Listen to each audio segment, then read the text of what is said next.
is making a comeback. The French impressionist Henri Matisse once said, "Creativity takes courage." And who could have imagined just how true his words would ring today? In the ever-widening effort to sanitize America from anything and everything the radical left finds offensive, a member of the cancel culture has issued a demand to remove images that depict Jesus Christ as white. But will destroying and obliterating art fix what ails race activist Shaun King and his comrades? It would be fair to say that throughout the millennia, Jesus has managed to weather a few storms, and at this latest effort by Mr. King to banish Christian iconography through the United States will amount to little more than another moment of madness. Still, such an idea on its face must be challenged on two vital fronts.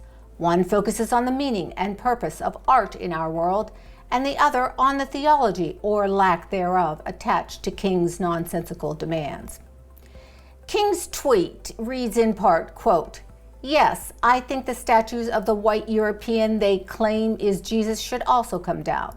They're a form of white supremacy, always have been," unquote.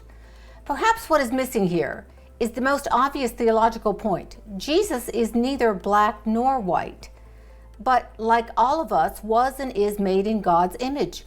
One does not have to dig too far into the Bible to find this truth.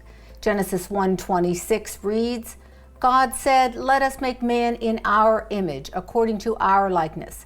And in verse 27, God created man in his own image. In the image of God, he created him. From Jesus of Nazareth to Jesus the Christ, none can argue but that Jesus is beyond mere depiction. Thus, Jesus is neither black nor white. But it could be said that he is both black and white, and everything in between. Arguing about the color of Jesus is an absurdity, just as debating his race. It's senseless because Jesus is Jewish through and through. So what then is the purpose of destroying stained glass images, iconography, or any art that depicts Jesus as white? Shall we desecrate Rembrandt's Return of the Prodigal Son because the artist's eye differs from our own? Or should we simply enjoy what he put on canvas because it adds to our understanding of the biblical scene? 'Tis a sad mindset indeed that cannot embrace beauty in all its forms. One does not have to have faith to weep at the sight of the Pietà, or stand in awe of the Sistine Chapel. To reduce art created in the Spirit, by the Spirit, to a matter of race, is to remove the diversity and color that makes our world so vibrant and beautiful. A worldview that only sees in terms of the color of people's skins is precisely what civil rights activists railed against in the 20th century. Above all, people like Shaun King are to be pitied for desiring to live in a monochrome world. And that's my viewpoint for today.